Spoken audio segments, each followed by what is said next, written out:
Hello, and thank you for joining us in this live interview with Dr. Debbie Jones, who is the Superintendent of Bentonville Schools. A little background, I'm Dana Schlagenhaft. I'm the Communications Director at Downtown Bentonville, Inc. We are broadcasting this on Downtown Bentonville's Facebook page and YouTube page, and this interview was requested by you, the parents in our community, and many of our followers.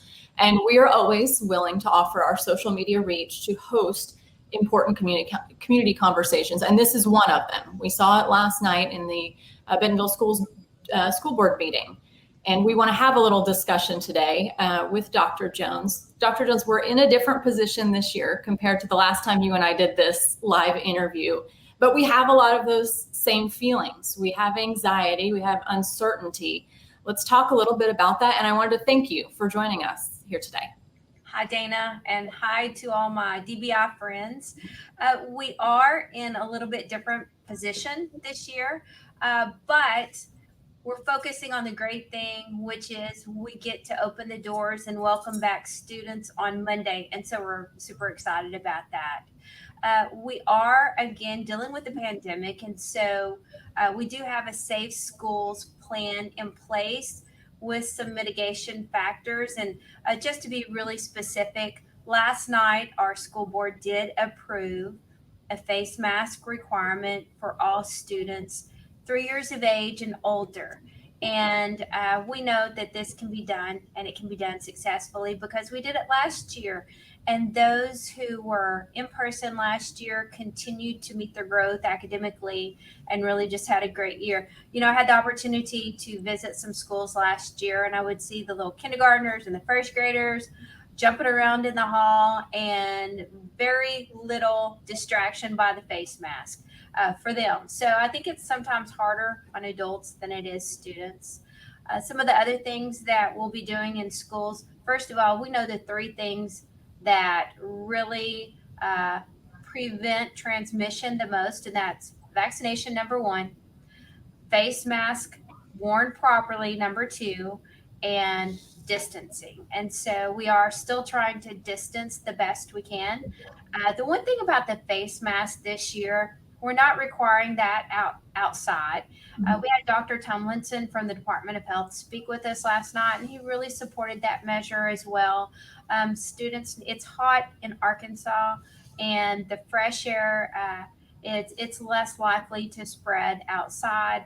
And so really, the more you can do, the better. Layer on protections like vaccination, face mask, distance, and all that. But kids need to play outside, run around, and not have to breathe through a mask. And also, when they are distanced 6 feet apart, they can move their face mask down. We will continue to distance them in the lunchroom.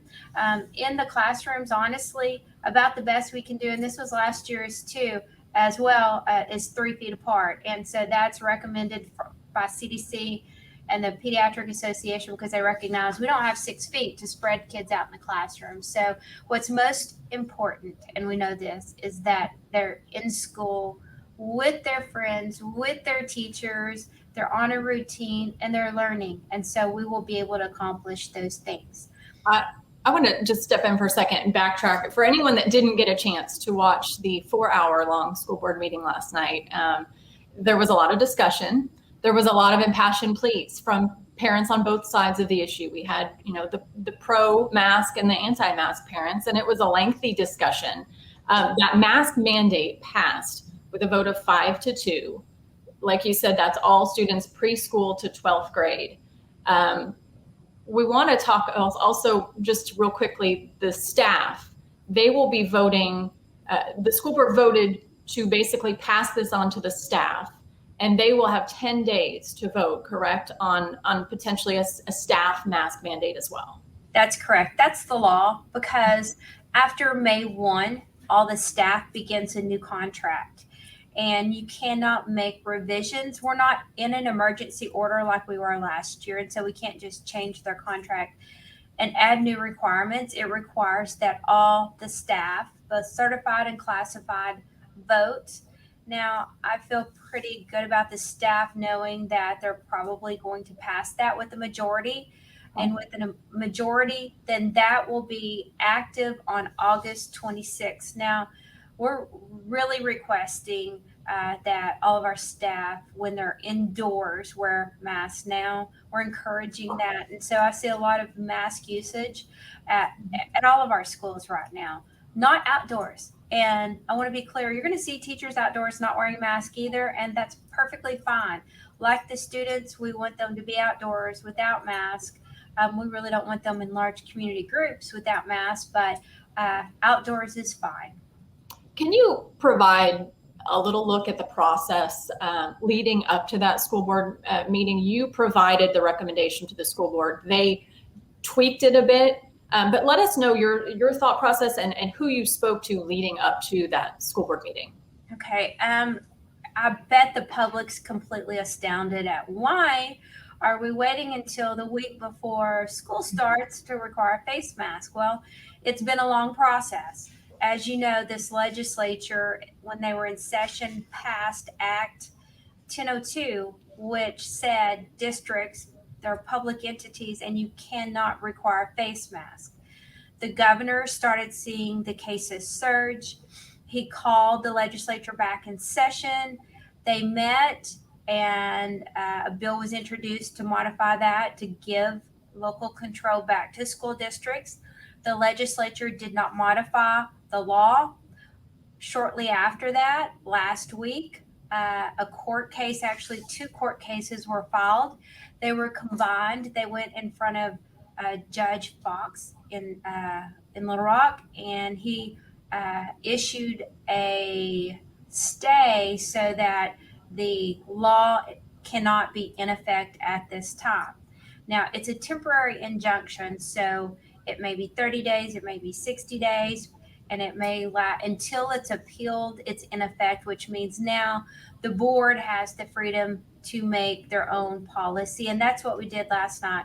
I made the recommendation. Within that recommendation, we wrote out the policy, which is what I just shared with you.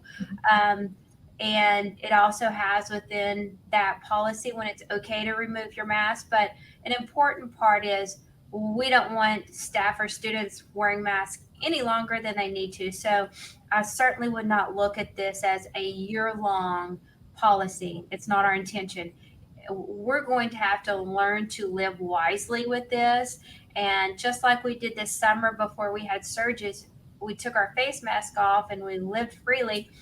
If we get to that point where cases drop and it's under control again, then we hope they will come out. And so within the policy itself, we have passed that the board will reassess the policy every board meeting, every 30 days. They'll look at multiple pieces of data. They'll look at cases in the school, in the county. They'll look at availability of vaccinations.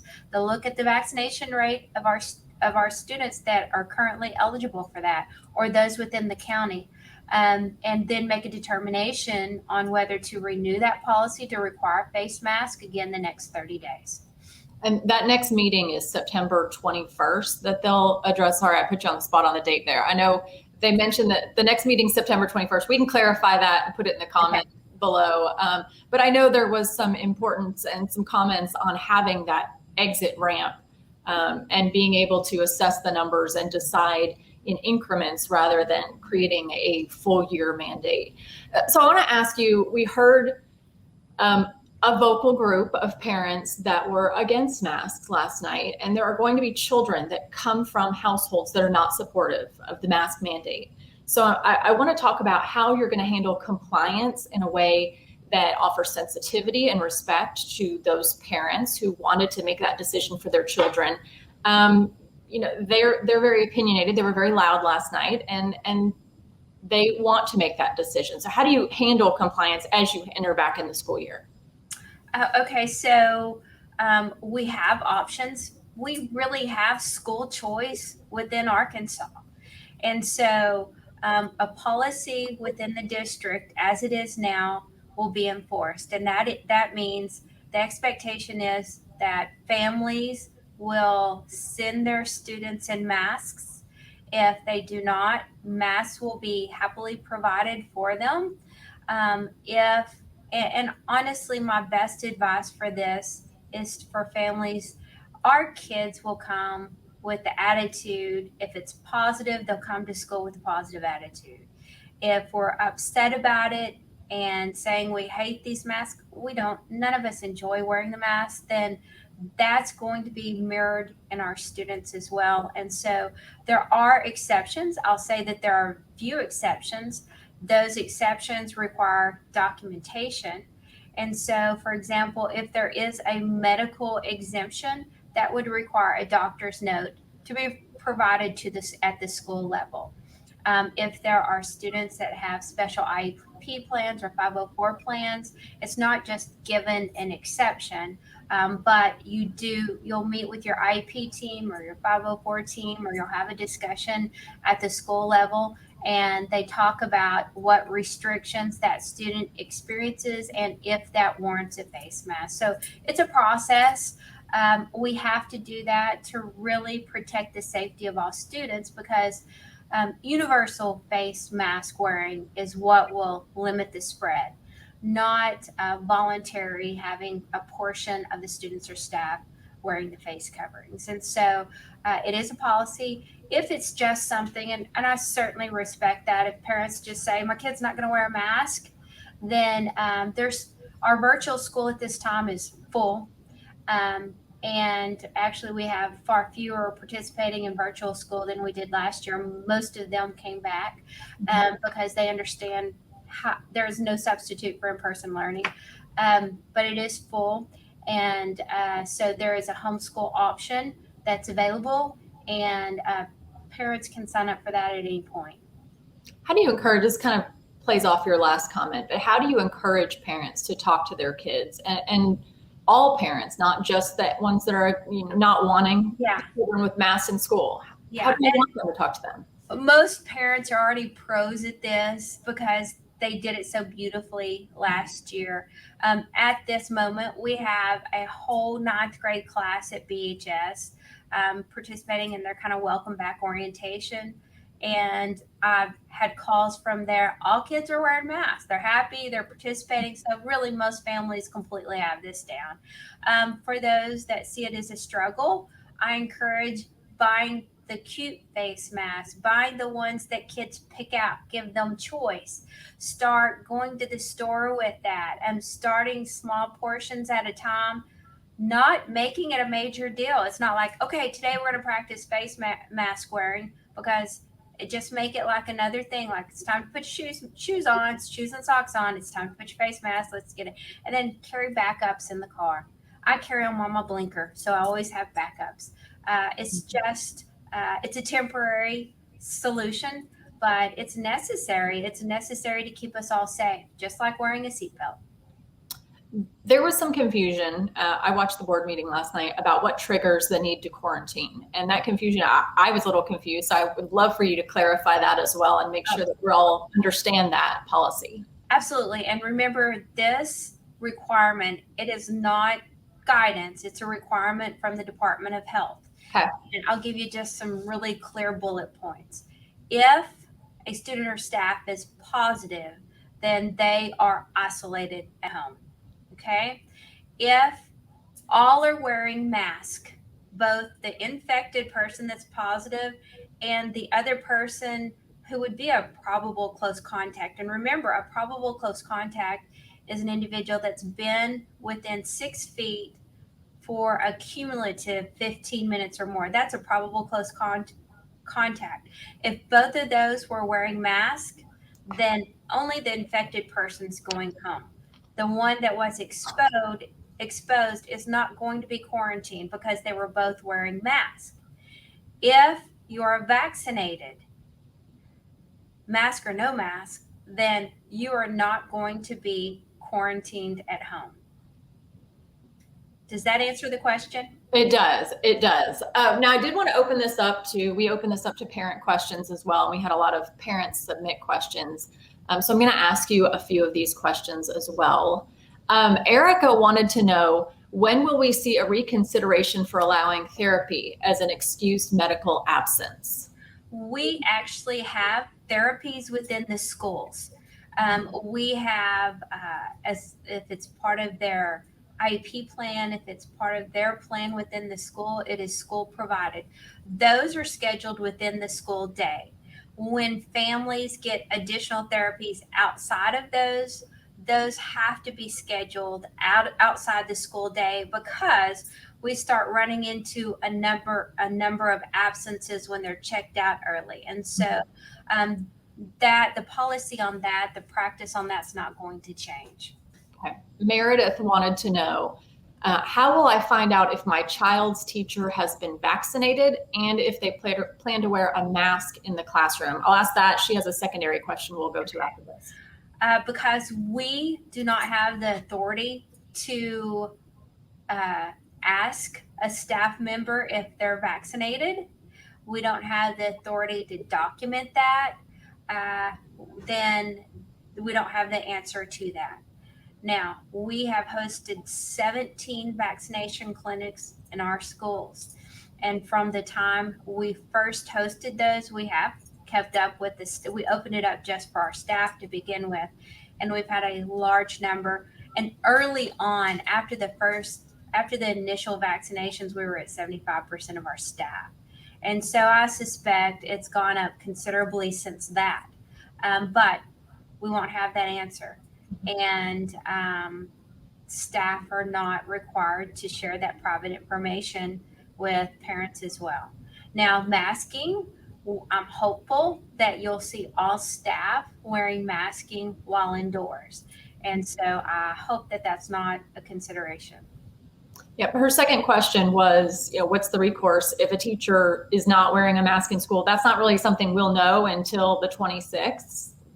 Or really the 25th at the end of the day. So we'll hold on to that question and we'll circle back in a little while. Okay. Here, this question is from Jody. From a parent with a child in school, if masks are mandated, is there a right or wrong kind of mask? I know a lot of the boys, I have a little boy, they like to wear the gator neck masks. She's asking cotton, mesh, gator masks, and will my child be in trouble for wearing the wrong kind of mask? No, we'll encourage the correct mask usage. Gators, just like they're not allowed on airlines, they're not allowed because they don't have the layers of protection. Those are absolutely not encouraged at all. And so any type of, now I'll tell you some that I wear all the time. This type of mask, it's a paper mask. Mm-hmm. It's so easy to breathe out of. It's appropriate, but it's similar to the little medical paper mask that you see, but I found this is my favorite. I know a lot of people wear a different cloth mask, but those are appropriate face masks. I would not encourage to invest in the gators. Okay. The Department of Health really does not encourage that at all. Okay. Is there anything they should be looking for in a mask? Different layers, filters, anything like that? I'm no expert on that, but the CDC does have information on that. I can tell you just from observing the ones, it is multi-layer, it's cloth, even the handmade ones hold out a lot of the particles. The most important thing is a good fit, a good comfortable fit for kids, one that doesn't hurt their ears or one that's not too loose, and just try many until you find the right thing for your child. We saw a lot of passionate parents last night. Do you have any final message to all parents in the district and their kids as you're about to enter into a new school year? I do. I believe that every parent absolutely has the right to raise their children. They're the authority in their home. The district has a responsibility to do the best we can to provide the safest environment we can for families. And that's what we're doing with these actions. And so, the one message that I think we need to keep saying is part of our Choose Love movement. We may disagree on the appropriate steps or choices, but we all need to be kind to each other because our kids are watching the way that we behave with everyone, and they're modeling that behavior. And so just always professional. This is what we ask of all of our staff, and this is what we teach our kids. And it's so important for our community. Disagree, that's fine, but let's love, let's be kind, let's be professional to everyone. So if anyone wants to get a look at all of the guidance for the new school year, it's called your Safe School Continuation Plan. Can you tell them where to find that? Yes, that's on our district website. You'll see that on the main page. All the other important information is there. For example, school start times. Make sure if you have transportation, you know where your bus stop is, you know the start time. The open house dates are posted there. So just go look at your school. We want parents back. We want to get them in schools as quickly as we can, and we'll do that with the open house. We'll do it safely. We are having a limitation on lunches right now, some guests within the building, just temporarily until this surge decreases. And so we'll get them full-fledged back in as quickly as we can. All right. Well, thank you, Dr. Jones, for joining us. I will put a link to the Safe School Continuation Plan right after we wrap up this interview. Feel free to share this video with your friends on Facebook. I'll post this on our website as well, downtownbentonville.org. Thanks for joining us, Dr. Jones, and have a wonderful start to the school year.